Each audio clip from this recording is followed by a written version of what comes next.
Virus corona merupakan keluarga besar virus yang menyebabkan infeksi saluran pernafasan dari ringan hingga sedang seperti penyakit flu. Namun, beberapa jenis virus corona bisa menimbulkan penyakit yang lebih serius seperti MERS-CoV, SARS-CoV, dan pneumonia. Wabah virus corona pertama kali ditemukan di kota Wuhan, Tiongkok, Cina pada Desember 2019 dan menyebar ke negara lain hingga kini. Penyebab infeksi virus corona tersebut antara lain percikan air liur, bisa terjadi dari batuk dan bersin, mentuh tangan atau wajah orang yang terinfeksi, mentuh mata, hidung, atau mulut setelah memegang barang yang terkena percikan air liur orang yang mengidap virus corona. Masa influensi corona ini belum diketahui secara pasti, namun rata-rata gejala timbul setelah 2-14 hari setelah virus pertama masuk ke dalam tubuh. Metode transmisi virus corona juga belum diketahui dengan pasti. Awalnya virus corona yang sedang mewabah ini diduga bersumber dari hewan, termasuk unta, unggas, dan kelelawar. Sebenarnya virus ini jarang sekali berevolusi dan menginfeksi manusia hingga menyebar ke individual lainnya. Namun kasus di Tiongkok ini menjadi bukti nyata bahwa virus ini bisa menyebar dari hewan ke manusia, bahkan kini penularannya bisa dari manusia ke manusia. Gejala yang timbul bisa terjangkit virus corona bisa beragam, bergantung pada jenis corona yang menyerang dan seberapa serius infeksi yang terjadi. Berikut beberapa gejala infeksi corona yang terbilang ringan. Hidung beringus, sakit kepala, batuk, sakit tenggorokan, demam, dan merasa tidak enak badan. Hal yang perlu ditegaskan, beberapa virus corona dapat menyebabkan gejala yang lebih parah. Infeksinya dapat berubah menjadi bronkis dan pneumonia. Bahkan gejala seperti demam yang cukup tinggi bila pasien menyebab pneumonia, batuk dengan lendir, nyeri dada, atau sesak saat bernafas. Infeksi bisa lebih parah apabila menyerang individu tertentu. Contohnya, orang dengan penyakit jantung atau paru-paru, orang dengan kekebalan tubuh yang lemah, dan bayi, serta lansia. Hingga saat ini belum ada vaksin yang dapat mencegah virus corona. Maka dari itu, langkah terbaik adalah mencegah penyebaran virus tersebut, yaitu menghindari berpergian, menggunakan masker, terutama di tempat umum.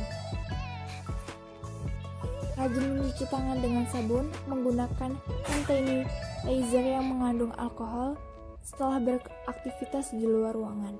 Hindari kontak langsung dengan hewan, terutama dengan hewan liar. Tutup mulut dan hidung dengan tisu apabila saat sedang bersin. Dan yang terakhir, jangan menyentuh mata, mulut, dan hidung sebelum mencuci tangan. Kegiatan positif apa sih yang bisa dilakukan saat PSBB? Assalamualaikum warahmatullahi wabarakatuh. Semoga Allah SWT melindungi kita dari pandemi COVID-19. Semoga wabah ini segera berakhir. Amin. Nah, pada kesempatan kali ini saya akan memberikan tips buat teman-teman di rumah yang merasa bosan pada masa PSBB, yaitu dengan cara menanam pohon. Selain dapat mengusir rasa bosan, kegiatan menanam pohon juga positif dan bermanfaat bagi lingkungan.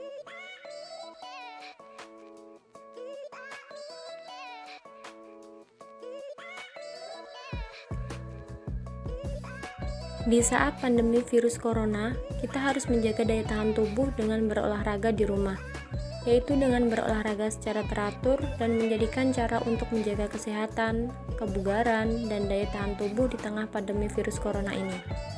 Dan melakukan segala aktivitas di rumah aja dengan hal-hal yang positif seperti halnya berolahraga tadi.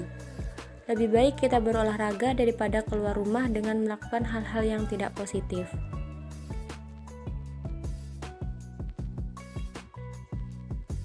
Selanjutnya, pemerintah menganjurkan kita untuk beribadah di rumah saja.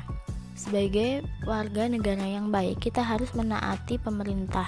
Seperti dijelaskan dalam Quran Surat An-Nisa ayat 59, yang mana kita harus menaati para pemimpin dan ulama. Namun, apakah boleh kita melakukan sholat berjamaah yang seharusnya dilakukan di masjid, itu dilakukan di rumah? Dalam hadis riwayat Tirmizi dijelaskan bahwa Zaid bin Sabiti ani Nabi sallallahu alaihi wasallam qala afdalu sholatikum fi buyutikum illal maktubata rawahu Tirmizi.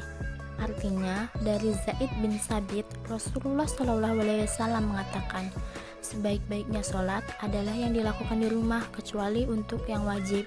Hadis riwayat Tirmizi. Jadi kita diperbolehkan melakukan sholat kecuali yang wajib. Namun dalam hal mendesak, sholat yang wajib tidak dilakukan di masjid diperbolehkan seperti saat ini. Jika kita melakukan sholat di masjid akan menyebarkan mata rantai dari virus tersebut dan membahayakan diri sendiri serta orang lain. Ada banyak sekali kegiatan menarik yang bisa kita lakukan di rumah. Salah satunya adalah yang sedang saya lakukan sekarang ini, membantu adik dalam mengerjakan tugas sekolah. Membuat hastakarya dari barang-barang bekas yang ada di rumah, seperti contohnya botol plastik air mineral dan kardus. Selain bagus untuk menjaga kebersihan lingkungan, karya yang dihasilkan juga memiliki nilai seni. Membuat hastakarya selain untuk mengasah kreativitas kita, kegiatan ini juga dapat mengusir rasa bosan serta mengisi waktu luang. Belajar di rumah.